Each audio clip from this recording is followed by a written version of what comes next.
आप सभी का स्वागत है स्टडी डायनेमिक्स में। और आज के वीडियो में हम लोग करंट अफेयर के 25 जुलाई के करंट अफेयर को डिस्कस करने वाले हैं। So let's start. पहले हेडलाइन देखते हैं। तो कल का हेडलाइन आप लोगों ने देखा होगा कि इंडिया और यूनाइटेड किंगडम का क्या हुआ है, फ्री ट्रेड एग्रीमेंट साइन हुआ है। ठीक है, नेक्स्ट हेडलाइन है आपका। ऑलरेडी अगर आप लोगों ने देखा तो पार्लियामेंट में जो मानसून सेशन चल रहा है उसमें काफी ज्यादा अपोजिशन का क्या चल रहा है, आपका प्रोटेस्ट वगैरह चल रहा है इस चीज को लेके, बिहार का वोटर लिस्ट को लेके। और मैंने कल वाले वीडियो में इस ये क्या पॉइंट है कि इस चीज को लेके क्यों आपको बहुत सारे आपको प्रोटेस्ट देखने को मिल रहे हैं, ये मैंने ऑलरेडी डिस्कस कर रखा क्या इशू है। एक बार जाके आप लोग वहाँ पे गो थ्रू कर लेना।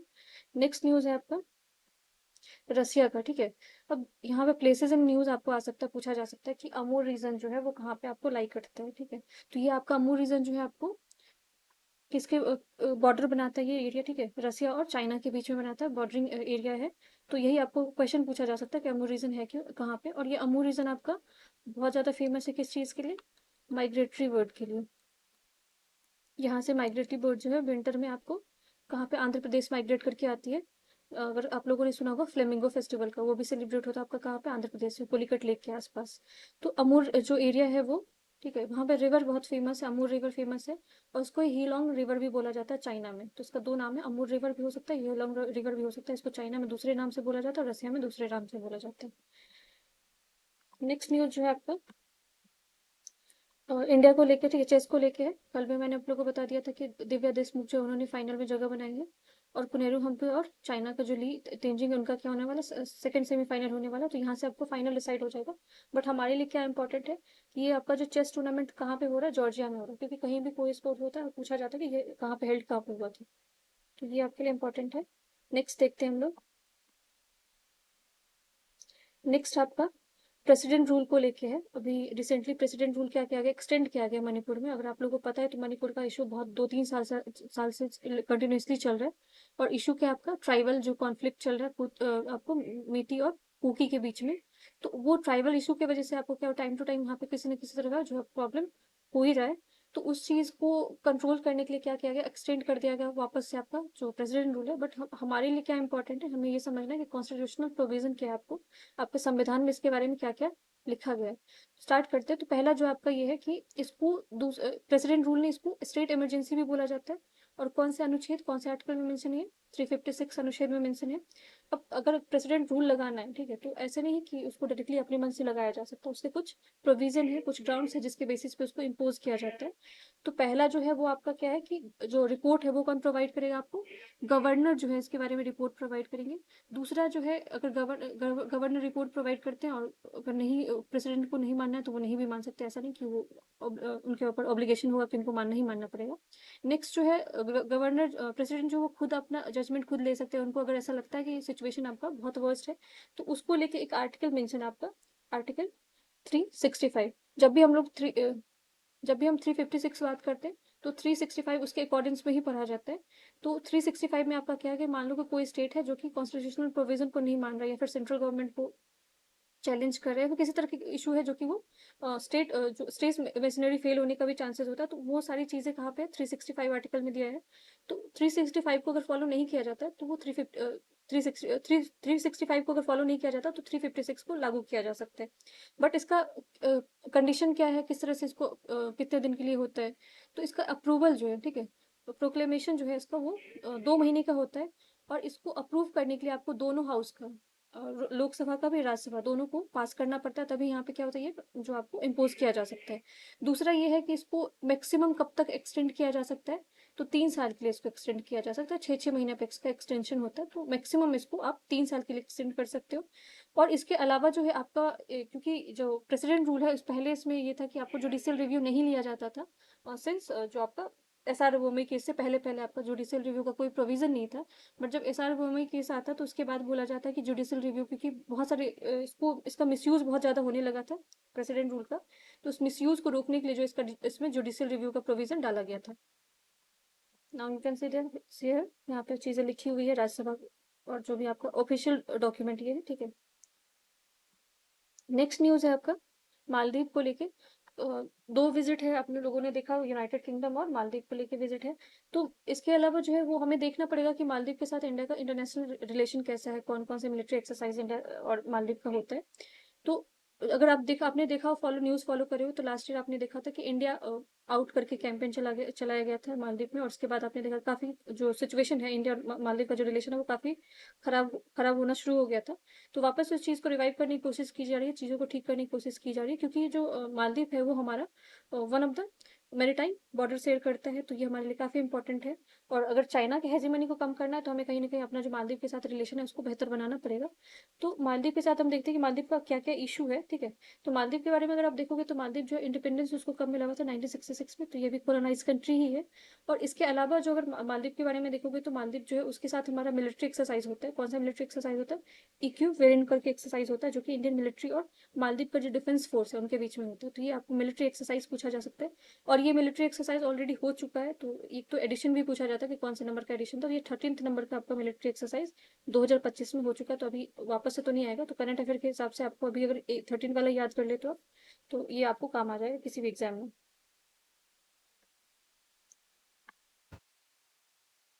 नेक्स्ट न्यूज़ है आपका यूके को लेके ही है, जहाँ पे आपने देखा कि काफी सारे आपने फोटोज देखे होंगे जिसमें सेंड्रोगम राजा जो चार्ल्स तृतीय है, ठीक है, चार्ल्स थर्ड है, उनके साथ मुलाकात किया गया किनका, प्रधानमंत्री का। तो उसमें वहां पे आप लोगों ने इमेज में, अगर आप ये इमेज देख रहे हो, स्वेट, ये वाला इमेज अगर आप देख रहे हो, पीछे में आपको पेड़ दिख रहा है, ठीक है। तो ये एक स्कीम है सेंट्रल गवर्नमेंट का, जिस स्कीम का नाम क्या है, एक पेड़ माँ के नाम, ठीक है।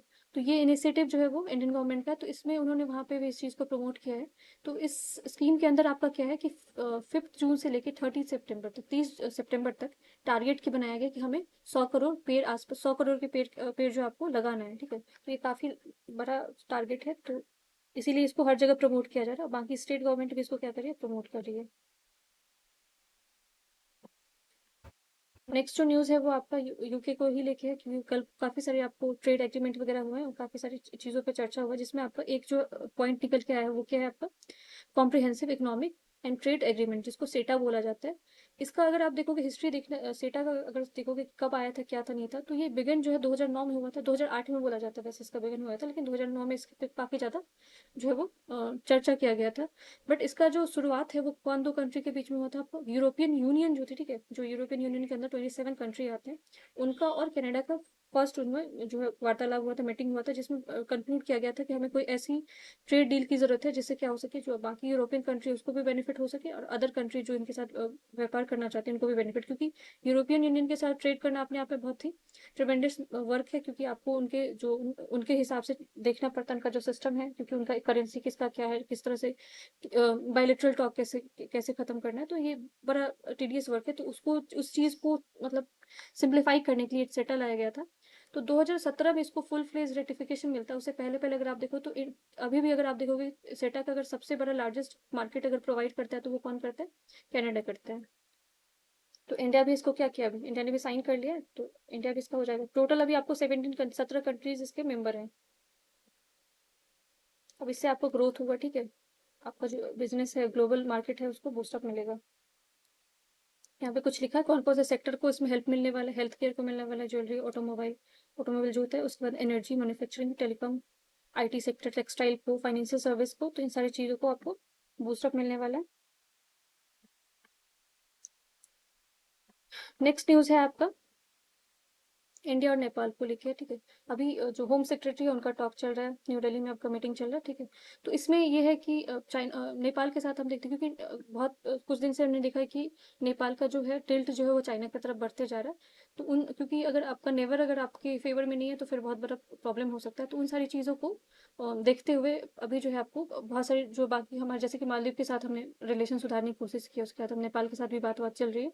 तो इसमें देख लेते हैं कि इसमें हिस्ट्री क्या रहा है। तो treaty of peace and friendship since हमारा 1950 से, ठीक है, जो रोटी बेटी का आपने सुना होगा कि हमारा उनके साथ रिश्ता है, तो सिंस 1950 से है। इवन रामायण के टाइम में आपने सुना होगा कि जो आपका मिथिलांचल वाला रीजन है, जो कि मिथिला वाला रीजन है, वो आपको उसी के आसपास है। तो इवन आपका जो एंशिएंट अगर हिस्ट्री आपने पढ़ा होगा तो वैदेही वाला रीजन, तो बहुत पुराना हमारा हिस्टोरिकल उनके साथ रिलेशन है, रहा है।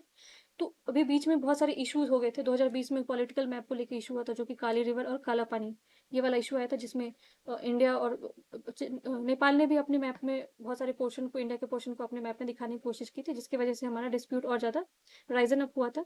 तो एक और चीज़ देख लेते हैं कि ये बॉर्डर डिस्प्यूट है क्यों बार बार हो रहा है, क्योंकि यहाँ पे एक हिस्टोरिकल ट्रीटी साइन हुआ था जो कि 1816 के आसपास हुआ था ब्रिटिशर्स के टाइम पे, जिसको सुगौली ट्रीटी बोलते हैं। तो पहला क्वेश्चन तो आपको यही पूछा जा सकता है कि सुगौली ट्रीटी कौन कौन से कंट्री के बीच में, इंडिया चाइना के बीच में, इंडिया नेपाल के बीच में, इंडिया बांग्लादेश के बीच में।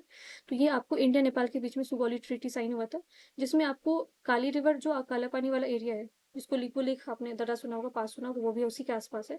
तो उसी एरिया को हमारा बॉर्डर बनाया गया था, ठीक है, जिसको नेपाल नहीं मानता है, ठीक है, नेपाल नहीं मानने की कोशिश करता है, बट देखते हैं जो भी पॉइंट है।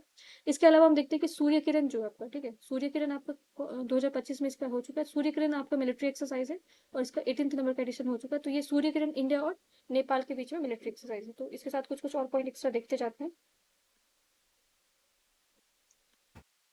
थर्ड जो आपका मोस्ट इंपॉर्टेंट न्यूज़ है वो आपका थर्ड एम्पावर्ड कमेटी मीटिंग हुआ है कहाँ पे, पीएम विकास स्कीम को लेकर। अब ये पीएम विकास स्कीम जो है वो क्या चीज़ से रिलेटेड है,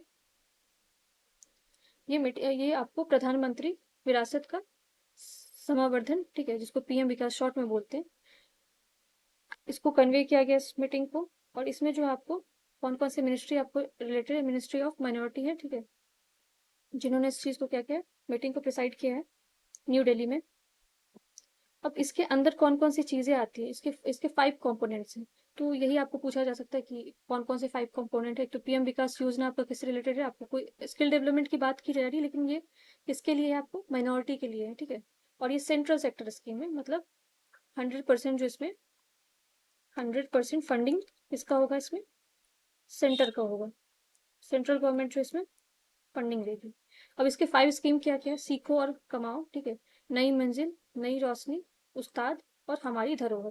तो ये पांचों चीज आपको याद रखना, 5 जो कंपोनेंट है वो आपको याद रखना पड़ेगा।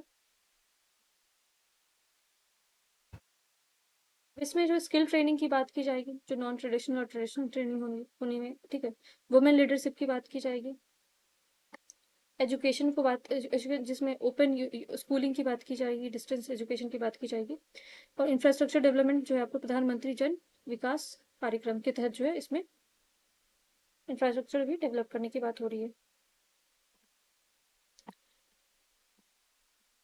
तो ये आपका पीएम विकास योजना था, स्कीम था। नेक्स्ट आपका ग्लोबल थोड़ा इशू देख लेते हैं। ग्लोबल अगर आप देखोगे तो अभी हमने देखा कि कल ही हमने देखा था कि रशिया और यूक्रेन का थर्ड टॉक चल रहा है, जो कहीं ना कहीं रिजॉल्व होने की बात की जा रही है, जो काफी लंबे समय से चला आ रहा है।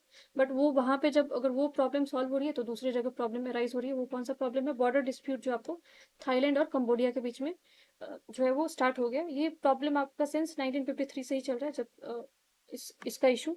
अब ये इस इशू की वजह से आपको काफी ज्यादा जो है वो पूरा टेंशन आपको कंबोडिया और कंबोडिया और थाईलैंड में देखने को मिल रहा है।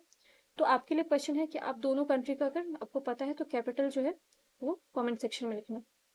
नेक्स्ट बहुत जो आपको पॉजिटिव न्यूज़ क्या है, इंडिया अचीव कर लिया 20% इथेनॉल ब्लेंडिंग, ठीक है, और इथेनॉल 100% का हमने देखा टारगेट है, ठीक है। आप सुन रहे हो 100% का, तो 100% इथेनॉल ब्लेंडिंग कभी हो भी नहीं सकता, उसमें आपको कुछ ना कुछ परसेंटेज जो आपको मिक्स किया जाता है अदर जो फ्यूल होते हैं। तो इसमें ब्लेंडिंग जो है वो पेट्रोल के साथ किया गया। इसका टारगेट कब तक आया, 2030 तक का था, ठीक है, और हम 5 साल आगे चल रहे हैं।